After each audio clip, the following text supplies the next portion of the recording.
Hello, everyone. It's Ellen, and I want to welcome you. Thank you so much for joining us today on this very special United Nations World Trafficking Day. We are so blessed you're here, and I'm so blessed to be surrounded by these three other individuals. I'm going to let them share about themselves with you. But if you can, while we're chatting today, pop your name, where you're from in the comments field. Let us know if you like what you're hearing, if you'd like to get involved with what we're doing. What we want to do is wake up, rise up, and speak up. And I want to just share with you just a little bit about how this thing even got started. So over the past few months, I have seen various things on my Facebook feed about Jeffrey Epstein and these random things about human trafficking. And I'm embarrassed to tell you that I had heard of it, and I had heard of sex trafficking, but I really didn't know what it was. And that's probably the place where most of you are. I've had so many conversations with people that have said, hey, you know what? I've heard of these things, but I don't really know much about it. So I started doing some digging. I had some friends that recommended a couple of documentaries to watch, and I did that, started digging a little bit more, and I went into the rabbit hole, as we call it. And I started learning so much, not just about human trafficking, sex trafficking, more about, pedophilia and child molestation, but a thing called modern slavery. I've never heard of such a thing before. I had no idea that people had servants.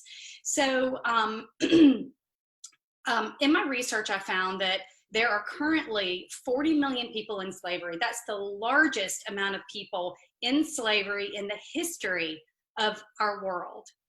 Tons and tons of people. 80% of those people are women and children. And for those of you that know me, anything that has to do with kids just pulls at my heartstrings. And the things that we have found out that are happening to men, women, and for me, especially children, the first emotion was, sadness and feeling a little bit ashamed because I was so unaware. And then the second emotion became rage. When you get in and you start digging around and you start looking at what's happening to these people, rage is about the only word that comes to mind. And so again, for those of you that know me, I'm an action person and I'm a connector. And I said, hey, you know what? I'm going to start a Facebook group. I'm going to invite a handful of friends. I'm going to ask them to invite a handful of friends, and let's see where this thing goes. And in 3 weeks, this thing is just really taken off. I mean, it has taken a life of its own. We're so pleased and so honored to see so many people wanting to be involved, and they have the same passion and the same feelings that we have about this whole thing. So what we're trying to do is we're trying to be a disruptive voice that brings awareness, education, and resources, and makes a huge impact in this world. And so that is really our movement. That's what we're going toward. And what I'm going to do is turn the Zoom over now to my good friend and let her tell you a little bit about herself, why she got involved in this, and a little bit about the awareness part of what we're doing.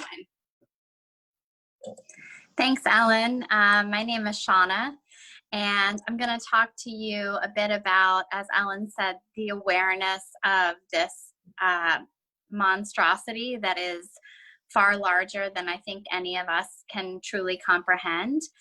So when we first talk about, our motto with wake up, rise up, and speak up. So wake up in the sense of how big is this? So in the United States, 1 in 5 children will become a product of child trafficking.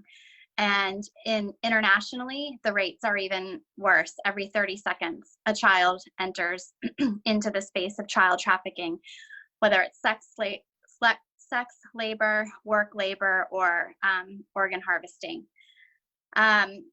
Right now, in particular, things are at an urgent level with COVID-19 and the global pandemic and the impact that has had on natural ways and checks and balances that are in place typically for children, be it schools or sports or after school activities that usually are a safe haven for children. Now they're at home online and the predators are looking for them.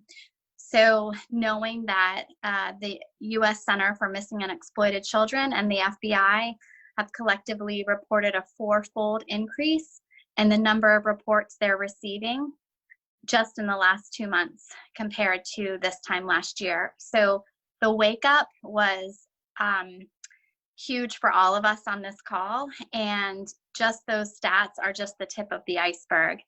In terms of, Rise Up, so it's the World Day Against Trafficking today, July 30th, and today, more than ever, we want to rise up together as a local, statewide, nationwide, global-wide community to bring attention and awareness and help to fight this critical fight, this generation of children that don't deserve to experience, I should say multi-generational group of children that don't deserve to experience anything like this. And then finally, our Speak Up. So what does it look like? And it often doesn't look like what you'd expect. It's not always the dark corners of rooms that you wouldn't know exist. It's actually right in plain sight. It's passing off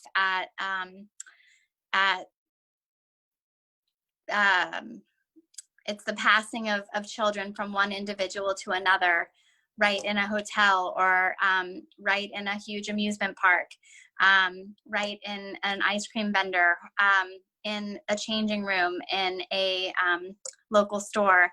So all of those are just things that the common public are not aware or even looking for. So today we are encouraging you to speak up and just become aware of things in your everyday life that may not look correct to you, and just asking for help.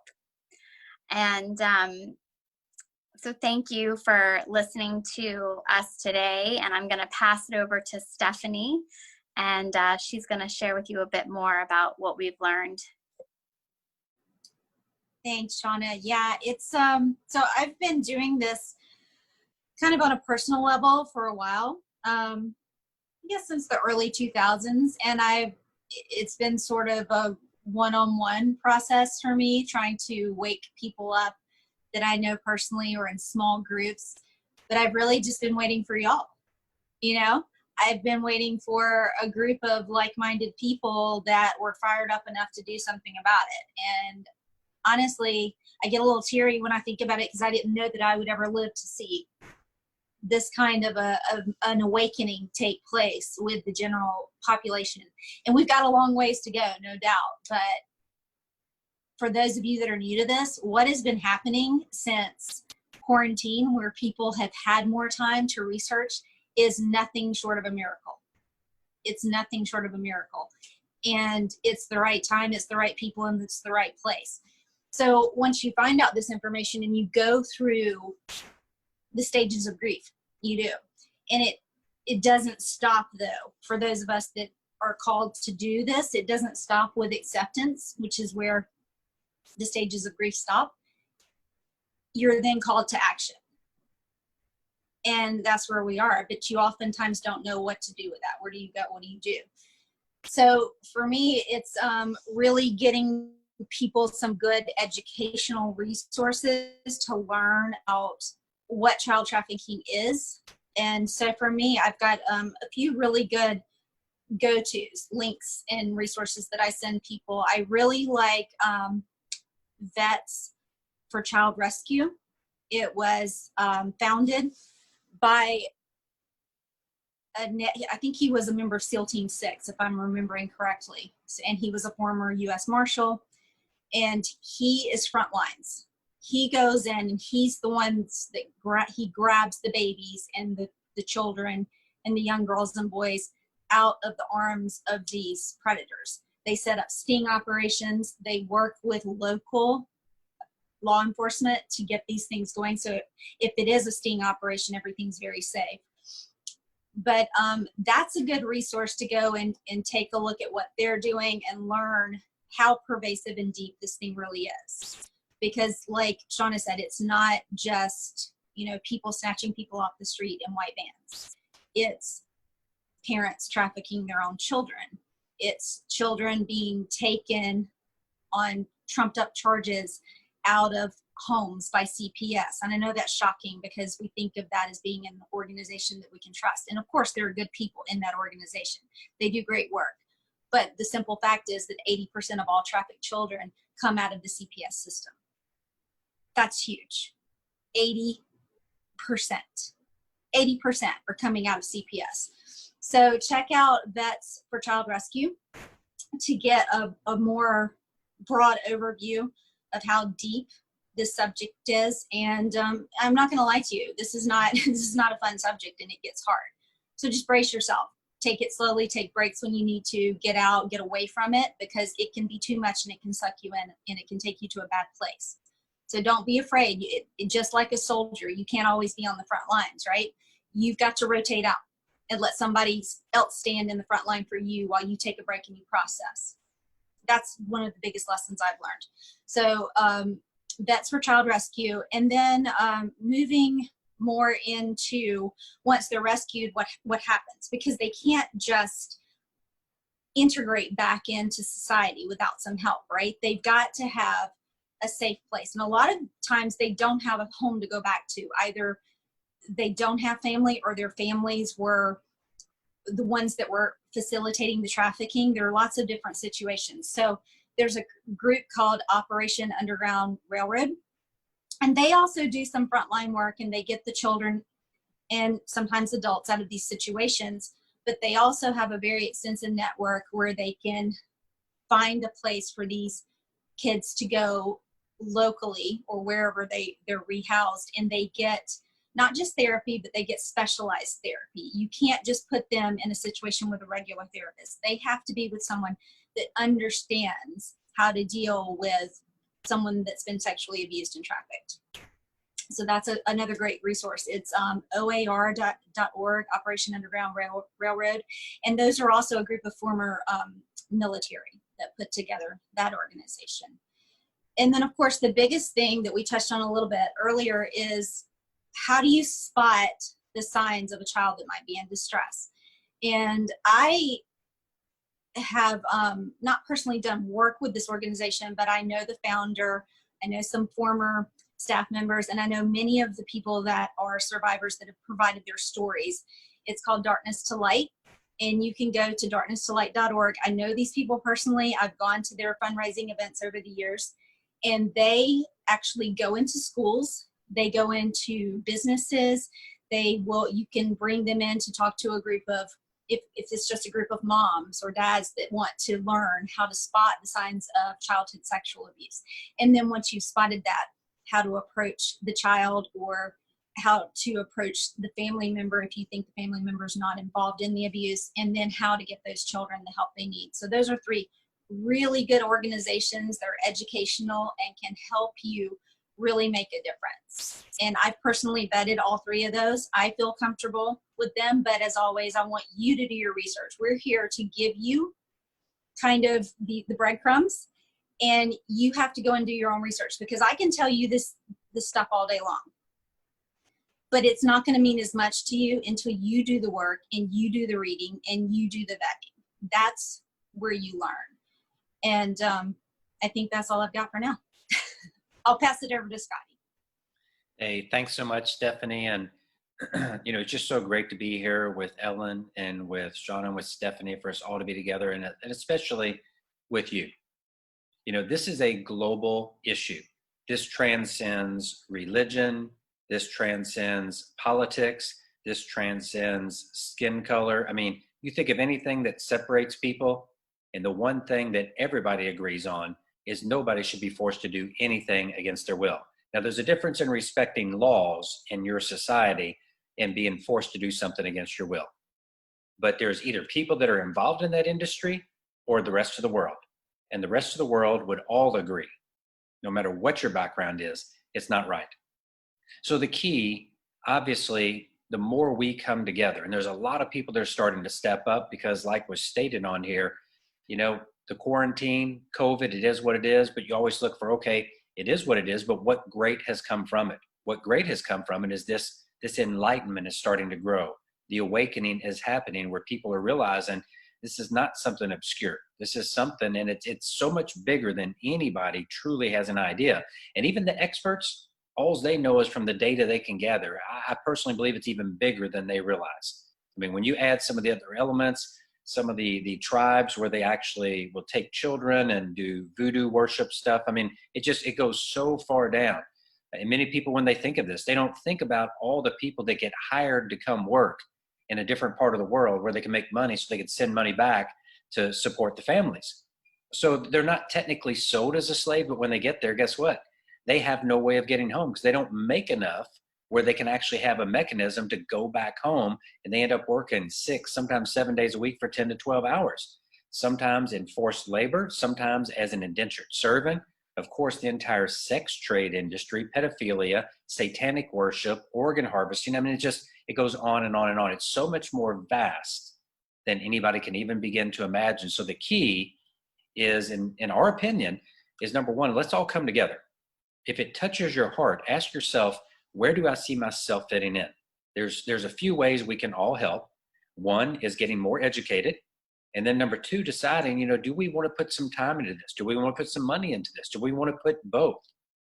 This is the foundation where maybe you're already down this lane. You might be doing a lot and you say, hey, this is another group. We're not looking to be an exclusive group. If anything, we're looking to be inclusive. We want to connect with other people that already have initiatives in place. This is global.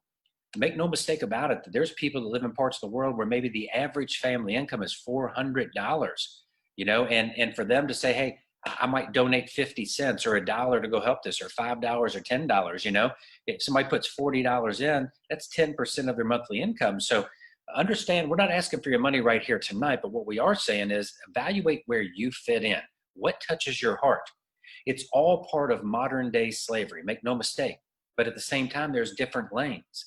So there might be a certain area that touches you. Maybe you're a person that is great with a skill set at helping to help people recover and come out of that. You might be a psychiatrist, a psychologist. So maybe your lane is, once people have been rescued, to help them rehabilitate and reintegrate back into society. Every single one of us, you especially, you have a gift. What is your gift? What touches your heart? What do you want to do? Now, one thing I will share with you, and it's been said here, but we can't say it too much. As you get more into this, if that's something you choose to do, and we do need you, the way we eradicate this 100%, 40 million plus, the way nobody is in slavery anymore, is by the other 7.8 billion of us on this planet coming together. It's affecting way too many people. So a couple things, and don't lose sight of this. Get involved, get to the level where you want to get. Be careful, because there's a fine line between what's real and what's validated and what is just hearsay. Now, a lot of times things that are not totally validated end up being real, but just be a little careful with that as well. And also guard yourself. You know, you may have been through some traumatic times in life, and if you have, I hope you're doing well today. But something about this touches your heart in a different way than you can imagine. If this has been part of your family, you already know what we're talking about. But if you haven't, if you truly decide to delve into this to any level, just understand the Pandora's box you could be opening. But here's the beautiful thing. It doesn't have to control your life. It doesn't have to run your life. You can still have a life. I mean, we all talk in our planning call. We're having fun. We're talking about, you know, what if somebody starts laughing in the call? And, you know, you've got to keep your cup full, because if you're going to make a difference in other people's lives, you got to make a difference in your own life. So you've got to feed yourself. You've got whatever juices you, you've got to do that. If you play tennis, if you like going to the beach, live your life, do your thing, increase your education, increase awareness, sharing. It's the biggest thing. Because of social media today, we've seen entire dictatorships, regimes taken out because of connectivity on social media. So don't underestimate the power of what we can do. One of your biggest assets is the fact that on social media, average person has access to 300 to 500 people. That's average. So if you share these things as you become educated and you become more empowered to push this out and let people know and have these conversations, don't let it dominate your life, but make sure people don't shove it under the rugs. The other thing I'd say is, some of you, I know your personality, because when I've heard before in the past, and I'll close up on this here in just a second, I remember hearing stories of people in the past committing pretty atrocious crimes, but they said it was because they were enraged. And I do a lot that's philanthropic and a lot that's advocacy work to help make a difference in our world. But this is the first thing, other than seeing some things done to animals that got me there some, but especially hearing things done to children, and especially some of the ritualistic satanic torture, that I have felt a rage. Stephanie, you talked about it earlier. I've felt that rage, and this is not me. I mean, I'm totally about peace and love and doing things peacefully and doing it the right way.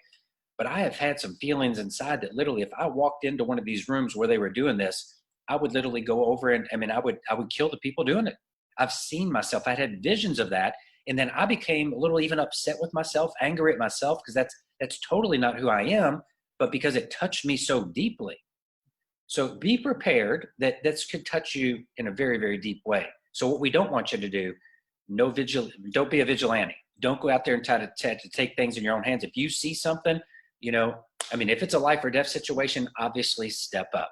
But if you see something, call the authorities right away. Notify people around you. You know what? If it ends up being wrong, it's wrong. But if it's not, guess what? You might save a life. So what I'm saying is just have a balance. You find your lane, but protect yourself. Still have fun, engage, be enjoyable, do the things you need to do. But find out where you fit in. I can tell you this, we're committed. We're not a flash in the pan.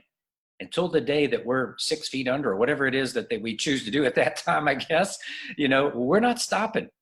Until this is 100% eradicated, we're going to do our part. We're going to look to collaborate. We're going to do everything we can to bring people in, to help educate people, to empower people, to have them give time, to have them give money, and or both, whatever they want to do. We'll never ask you to do anything you don't want to do, but we're also going to encourage you to do what you feel in your heart is right. If you're a person of prayer, whoever your creator is, sit with that tonight. Sit with it tonight and just ask yourself, what does this mean to me? How is this touching me? What can I do? What should I do? More importantly, what do I feel called to do? And if you know what your calling is, whatever that is, trust me, even a little bit, if you're just reposting some things, if that's all you do, the power of one who tells one who tells one, on my faith, there was a guy who told 12 and billions know. So don't underestimate the power that you have. Know we're here for you. We're here with you. And we're appreciative of anything you bring to us. So our call to action is obviously stay with us here. Go to our page, like our page. We have an open forum for everybody. We're going to have a closed group as well for those that want to be a little more involved. Just be with us wherever you feel you want to fit in. Just know that with Ellen and with Shauna and with Stephanie and myself, yes, we've kind of coordinated, put this together. There's other people behind the scenes that are on here with us tonight. It's not just us. It's never going to be about us. It's about all of us. The main thing is very simple. 40 million plus need to be free. And until that's done, we're not stopping. So we appreciate you. So much love to you guys. Thank you so much for being with us tonight. And just know that we really do want you to be here with us. So we're asking you, please join us. Bye, everyone. Thank you. Have a great night, guys.